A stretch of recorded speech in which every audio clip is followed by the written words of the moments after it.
안녕하십니까? 오늘 어떤 외신을 좀 읽어볼까요? 네, 지난주 영자 시사 매거진인데요. The Diplomat이라는 그 매체의 권위지죠? 예. 네, 그렇습니다. 브뤼셀 자유대학의 한국 석좌죠. 라몬 파르도 교수의 기고문이 실렸습니다. 예. 최근 눈 깜짝할 사이에 동아시아 정세가 변하고 있는 때에 지금까지 국제사회 많은 나라들이 펴온 대북 정책, 그다음에 현재의 상황 이런 것들을 정리를 하면서 한국의 대북 정책을 평가하는 그런 글이었습니다. 네네. 요약을 하자면은 역시 압박과 관여 그 사이에서의 교차다 이렇게 할 수 있는데요. 근데 이제 현재 한국 정부의 압박과 관여가 과거와는 다르다 뭐 이런 내용이었습니다.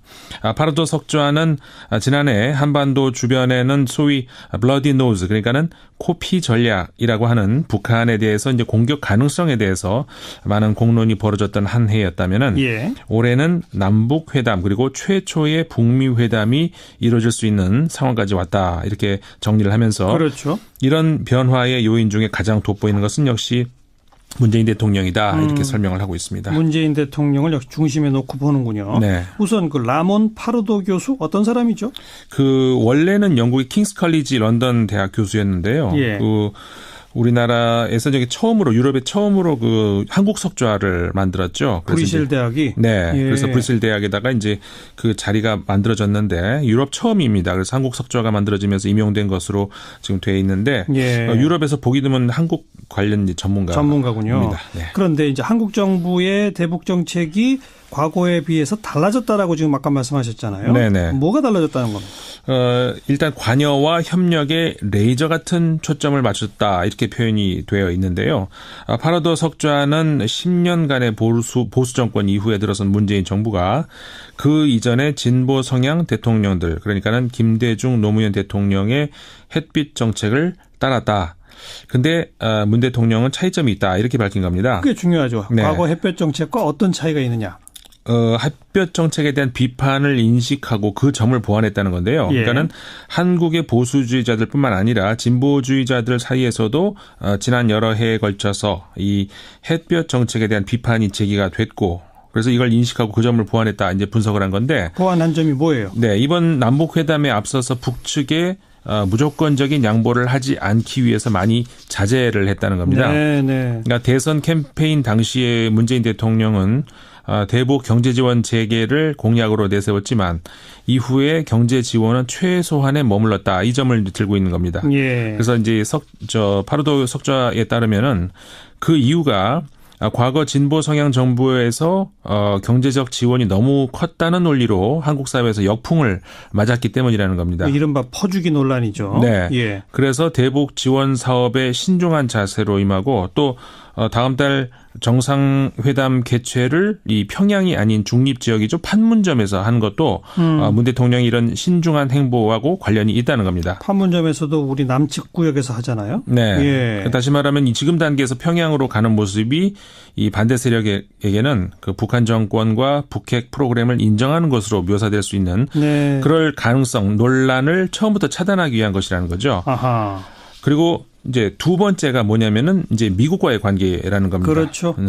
대미 관계인데 예. 남북 문제가 항상 그랬듯이 남북 간의 문제로만 해결이 되는 게 아니라 미국과의 관계가 항상 중요시됐다는 걸 이걸 네. 인식하고 있다는 겁니다. 그러니까 과거 정부는 남북 관계가 잘 되다 보면 한미 관계가 틀어지는 경우도 있고 막 그랬었는데 그랬죠. 문재인 정부는 그러지 않으려고 지금 노력하고 있다 이거죠? 네, 그렇습니다. 예. 그래서 이제 파르도 석좌는 한국의 대북 정책에서 대미 외교가 이제 결정적이기 때문에 문재인 정부도 이 점을 이제 중시를 하고 있다 이렇게 보는 건데 네. 과거 사례들을 잘 봐온 문재인 정부 특히 그 과거에 이제 노무현 대통령 당시 참모로 있었지 않습니까? 그렇죠. 그래서 한미 관계라는 변수를 바로 옆에서 봐왔기 때문에 네. 이런 경험을 해본 그 문재인 대통령은 미국과의 그 외교 관계에 최선을 다하고 있다 이렇게 보고 있다는 거죠. 네. 그래서 이런 예를 들고 있습니다.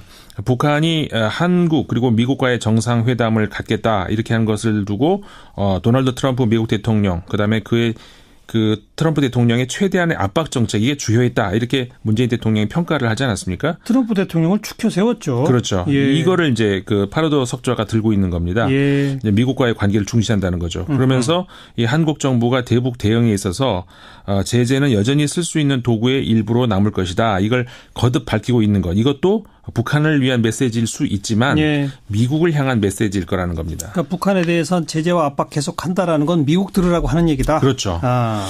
그래서 이제 그렇게 하면서 이 햇볕 정책을 지속하는 데 걸림돌이 될 수 있는 것들을 사전에 제거하겠다 이런 의지를 보인다는 건데 예.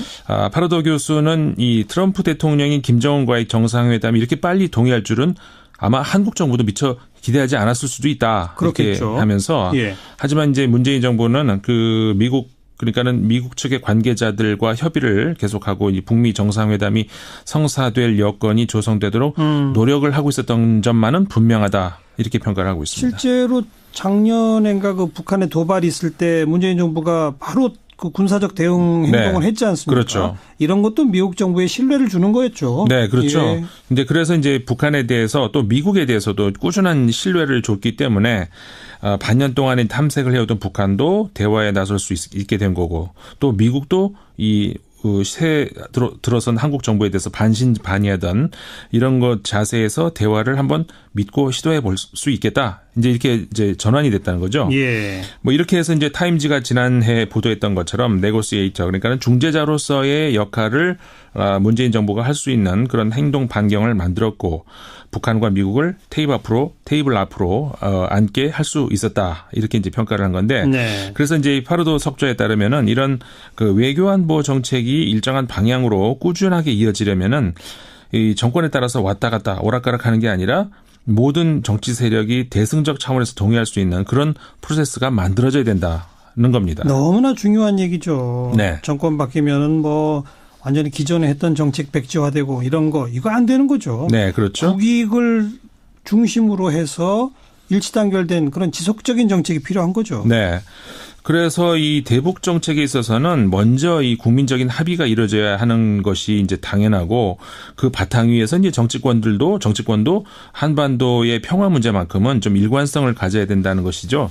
그래서 이 파르도 석좌는 지금 현재의 한국 정부의 대북 정책은 옳은 길로 가고 있다 이렇게 판단하는 것 같습니다. 예. 그래서 이렇게 얘기를 하고 있는데 뭐라고 하냐면은 앞선 두 보수 정부는 북한의 도발을 막지 못했다. 그리고 핵무기 개발도 막지 못했고, 근데 그러면서 또 이 남북 접촉은 단절시켜 버렸던 그런 오류를 범했기 때문에 그래서 이제 한국 정부의 지금 현재의 대북 그 관여 정책이 국민들로부터 지지를 받고 있다. 이렇게 진단을 하면서 네. 국제 사회에서도 이제 많이 지금 지지를 보내주고 있기 때문에 현 정부는 이런 국민적인 그리고 국제적인 이런 지지 이런 걸 바탕으로 해서 특정 정파의 대북 정책이 아니고 한국의 대북 정책을 만들어야 될 것이다 이렇게 주장을 한 겁니다. 그렇게 특정 정파 대북 정책이 아닌 한국의 대북 정책을 만들 방법까지 제시합니까?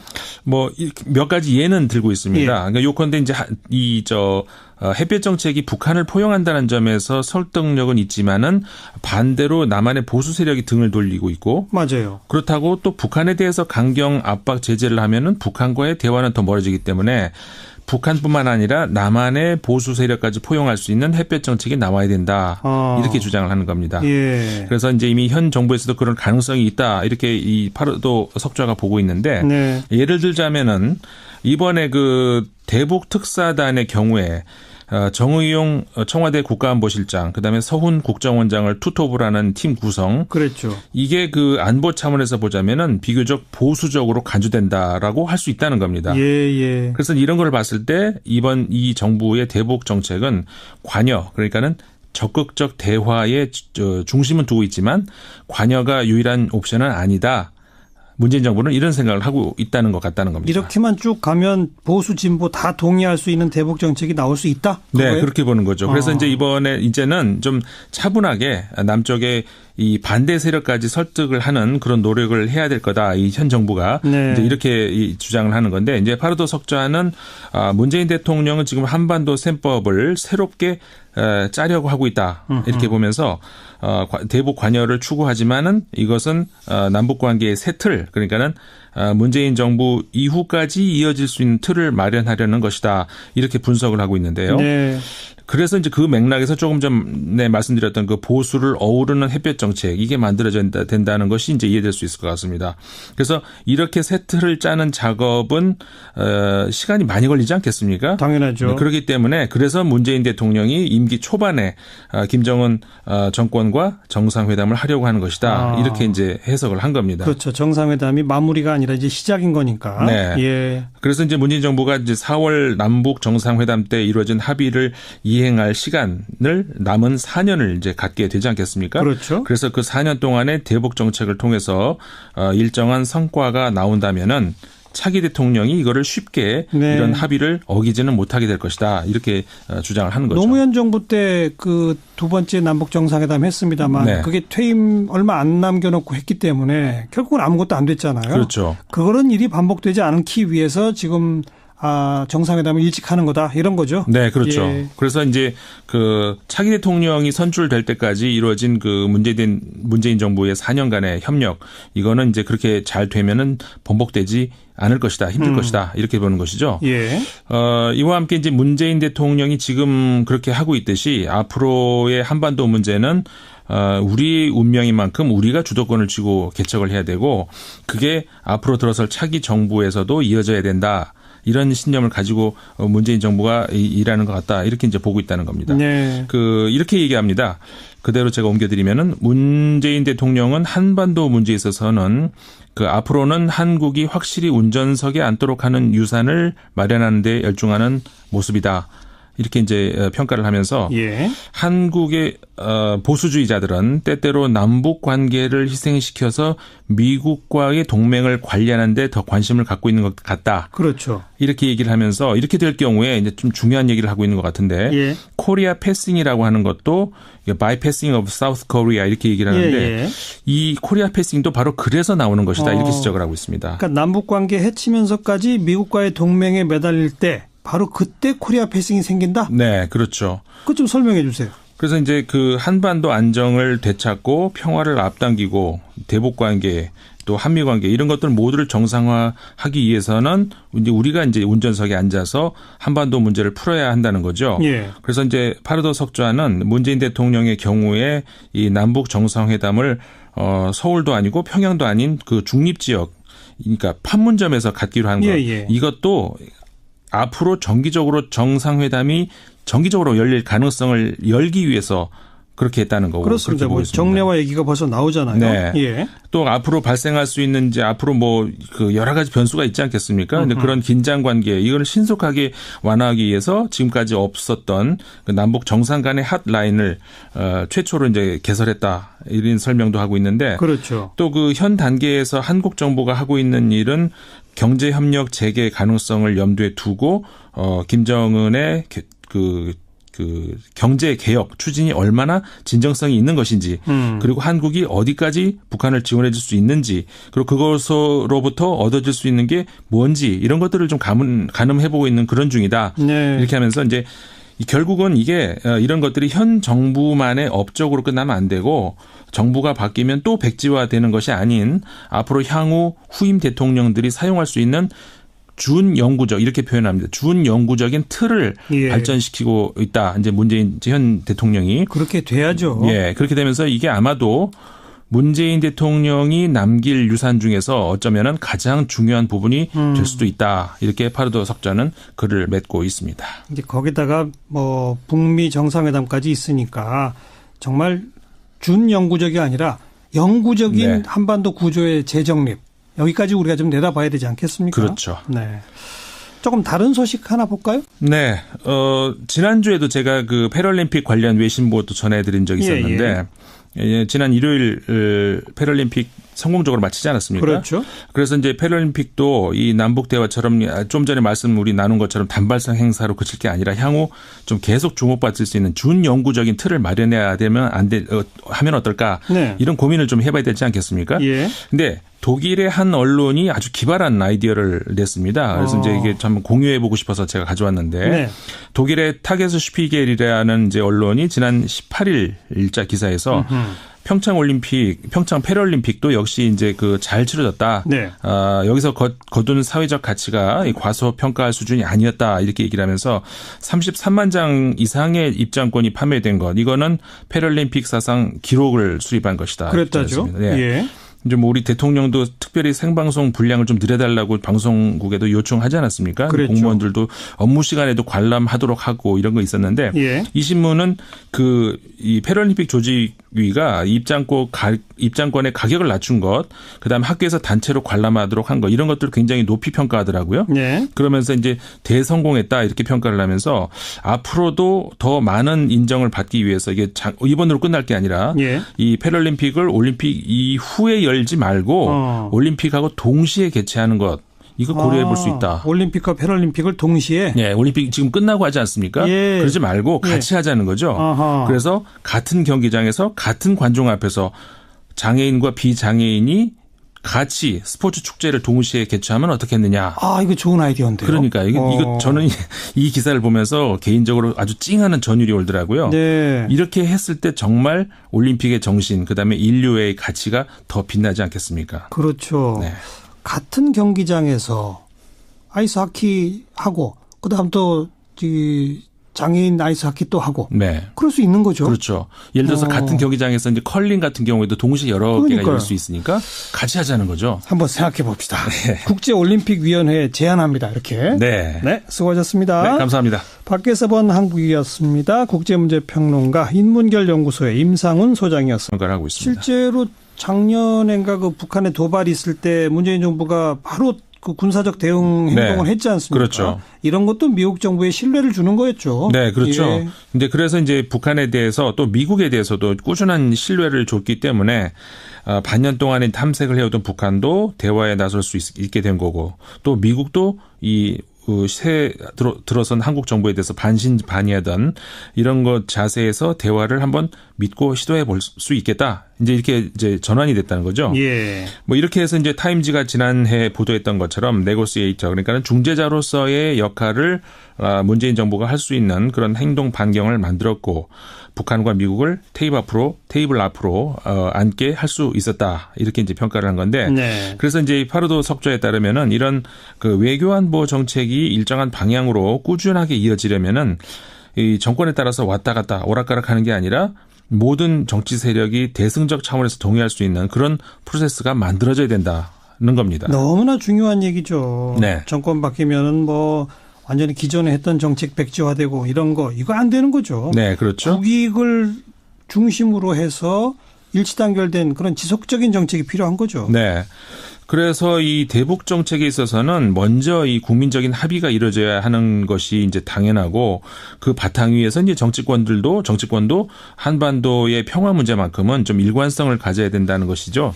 그래서 이 파르도 석좌는 지금 현재의 한국 정부의 대북 정책은 옳은 길로 가고 있다 이렇게 판단하는 것 같습니다. 예. 그래서 이렇게 얘기를 하고 있는데 뭐라고 하냐면은 앞선 두 보수 정부는 북한의 도발을 막지 못했다. 그리고 핵무기 개발도 막지 못했고, 근데 그러면서 또 이 남북 접촉은 단절시켜 버렸던 그런 오류를 범했기 때문에 그래서 이제 한국 정부의 지금 현재의 대북 그 관여 정책이 국민들로부터 지지를 받고 있다 이렇게 진단을 하면서 네.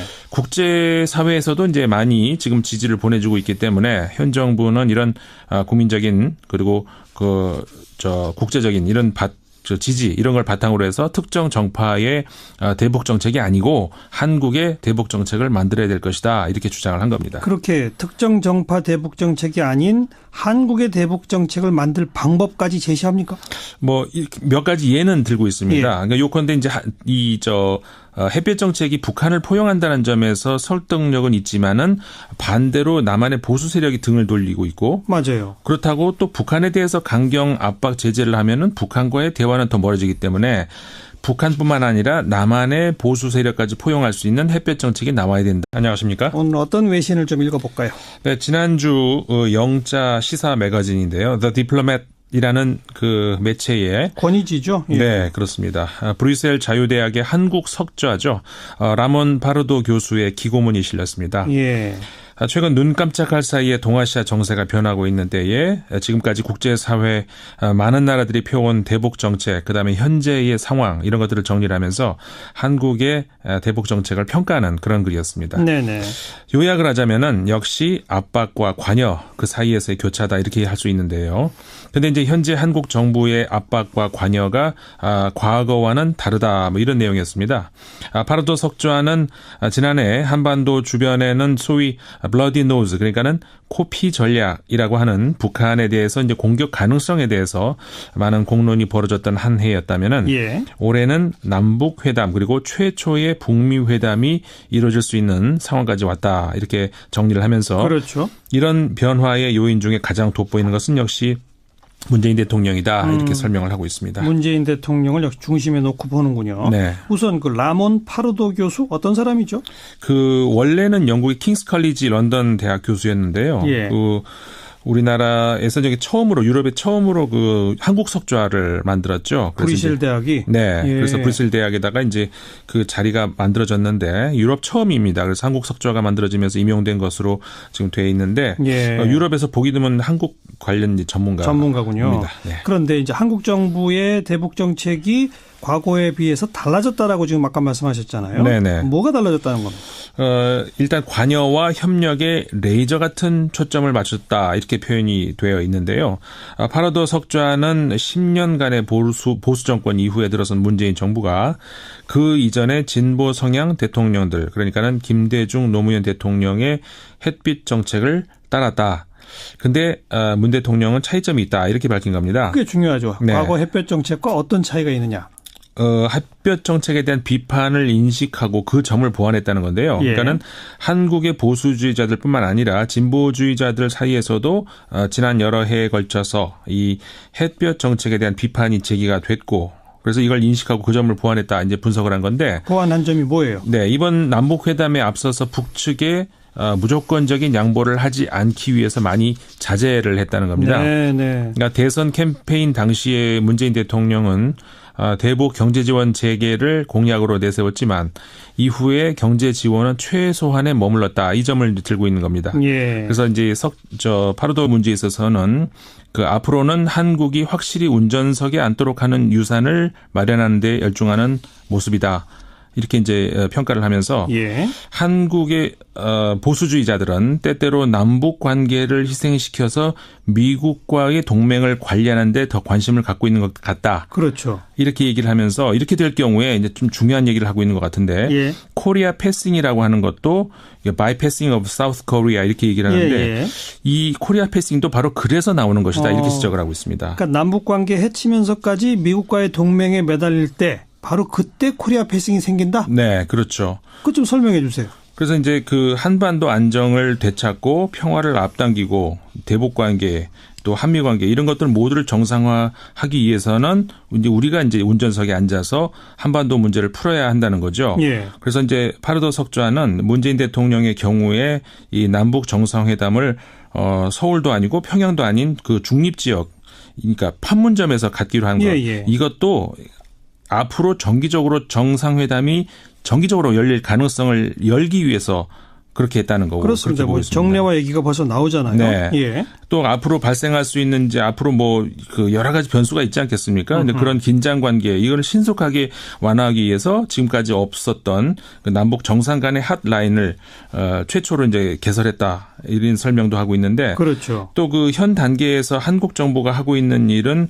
경제 협력 재개 가능성을 염두에 두고 김정은의 그 경제 개혁 추진이 얼마나 진정성이 있는 것인지 그리고 한국이 어디까지 북한을 지원해 줄 수 있는지 그리고 그것으로부터 얻어질 수 있는 게 뭔지 이런 것들을 좀 가늠해 보고 있는 그런 중이다. 네. 이렇게 하면서 이제 결국은 이게 이런 것들이 현 정부만의 업적으로 끝나면 안 되고 정부가 바뀌면 또 백지화되는 것이 아닌 앞으로 향후 후임 대통령들이 사용할 수 있는 준영구적 이렇게 표현합니다. 준영구적인 틀을 예. 발전시키고 있다. 이제 문재인 현 대통령이 그렇게 돼야죠. 예 그렇게 되면서 이게 아마도 문재인 대통령이 남길 유산 중에서 어쩌면은 가장 중요한 부분이 될 수도 있다. 이렇게 파르도 석좌는 글을 맺고 있습니다. 이제 거기다가 뭐 북미 정상회담까지 있으니까 정말 준영구적이 아니라 영구적인 네. 한반도 구조의 재정립 여기까지 우리가 좀 내다봐야 되지 않겠습니까? 그렇죠. 네. 조금 다른 소식 하나 볼까요? 네.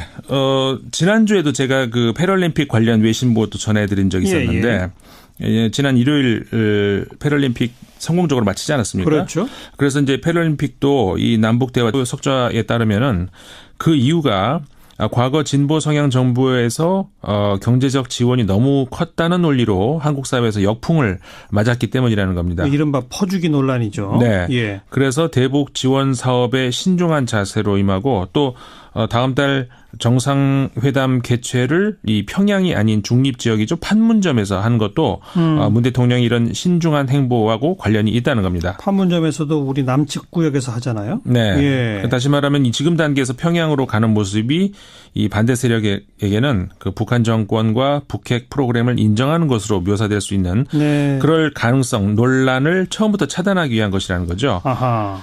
그리고 이제 두 번째가 뭐냐면은 이제 미국과의 관계라는 겁니다. 그렇죠. 대미 관계인데 예. 남북 문제가 항상 그랬듯이 남북 간의 문제로만 해결이 되는 게 아니라 미국과의 관계가 항상 중요시됐다는 걸 이걸 네. 인식하고 있다는 겁니다. 그러니까 과거 정부는 남북 관계가 잘 되다 보면 한미 관계가 틀어지는 경우도 있고 막 그랬었는데 그랬죠. 문재인 정부는 그러지 않으려고 지금 노력하고 있다 이거죠? 네, 그렇습니다. 예. 그래서 이제 파르도 석좌는 한국의 대북 정책에서 대미 외교가 이제 결정적이기 때문에 문재인 정부도 이 점을 이제 중시를 하고 있다 이렇게 보는 건데 네. 과거 사례들을 잘 봐온 문재인 정부 특히 그 과거에 이제 노무현 대통령 당시 참모로 있었지 않습니까? 그렇죠. 그래서 한미 관계라는 변수를 바로 옆에서 봐왔기 때문에 네. 이런 경험을 해본 그 문재인 대통령은 미국과의 그 외교 관계에 최선을 다하고 있다 이렇게 보고 있다는 거죠. 네. 그래서 이런 예를 들고 있습니다. 북한이 한국 그리고 미국과의 정상회담을 갖겠다 이렇게 한 것을 두고 도널드 트럼프 미국 대통령 그다음에 그의 그 트럼프 대통령의 최대한의 압박 정책 이게 주요했다 이렇게 문재인 대통령이 평가를 하지 않았습니까? 트럼프 대통령을 추켜 세웠죠. 그렇죠. 예. 이거를 이제 그 파르도 석좌가 들고 있는 겁니다. 예. 이제 미국과의 관계를 중시한다는 거죠. 그러면서 이 한국 정부가 대북 대응에 있어서 제재는 여전히 쓸 수 있는 도구의 일부로 남을 것이다. 이걸 거듭 밝히고 있는 것. 이것도 북한을 위한 메시지일 수 있지만 예. 미국을 향한 메시지일 거라는 겁니다. 그러니까 북한에 대해서는 제재와 압박 계속한다라는 건 미국 들으라고 하는 얘기다. 그렇죠. 아. 그래서 이제 그렇게 하면서 이 햇볕 정책을 지속하는 데 걸림돌이 될 수 있는 것들을 사전에 제거하겠다 이런 의지를 보인다는 건데 예. 파르도 교수는 이 트럼프 대통령이 김정은과의 정상회담이 이렇게 빨리 동의할 줄은 아마 한국 정부도 미처 기대하지 않았을 수도 있다. 그렇겠죠. 이렇게 하면서 예. 하지만 이제 문재인 정부는 그 그러니까는 미국 측의 관계자들과 협의를 계속하고 이 북미 정상회담이 성사될 여건이 조성되도록 노력을 하고 있었던 점만은 분명하다. 이렇게 주장을 하는 겁니다. 예. 그래서 이제 이미 현 정부에서도 그런 가능성이 있다. 이렇게 이 파르도 석좌가 보고 있는데 네. 예를 들자면은 이번에 그 대북 특사단의 경우에 정의용 청와대 국가안보실장, 그다음에 서훈 국정원장을 투톱을 하는 팀 구성. 그랬죠. 이게 그 안보 차원에서 보자면은 비교적 보수적으로 간주된다라고 할 수 있다는 겁니다. 예, 예. 그래서 이런 걸 봤을 때 이번 이 정부의 대북 정책은 관여, 그러니까는 적극적 대화에 중심은 두고 있지만 관여가 유일한 옵션은 아니다. 문재인 정부는 이런 생각을 하고 있다는 것 같다는 겁니다. 이렇게만 쭉 가면 보수 진보 다 동의할 수 있는 대북 정책이 나올 수 있다? 그거예요? 네, 그렇게 보는 거죠. 그래서 이제 이제는 좀 차분하게 남쪽의 이 반대 세력까지 설득을 하는 그런 노력을 해야 될 거다. 이 현 정부가 네. 이제 이렇게 주장을 하는 건데 이제 파르도 석좌는 문재인 대통령은 지금 한반도 셈법을 새롭게 짜려고 하고 있다. 이렇게 보면서 대북 관여를 추구하지만은 이것은 남북 관계의 새 틀, 그러니까는 문재인 정부 이후까지 이어질 수 있는 틀을 마련하려는 것이다. 이렇게 분석을 하고 있는데요. 네. 그래서 이제 그 맥락에서 조금 전에 말씀드렸던 그 보수를 어우르는 햇볕 정책 이게 만들어져야 된다는 것이 이제 이해될 수 있을 것 같습니다.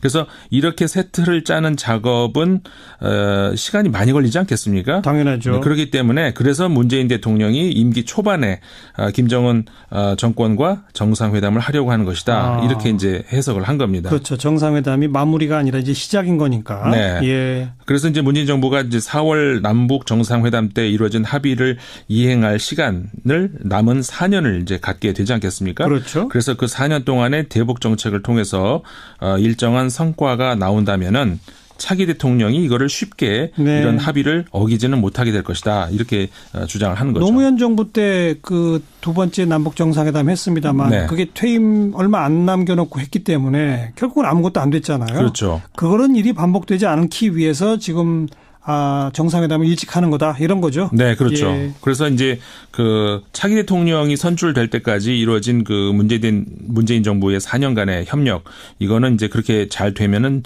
번복되지 않을 것이다, 힘들 것이다 이렇게 보는 것이죠. 예.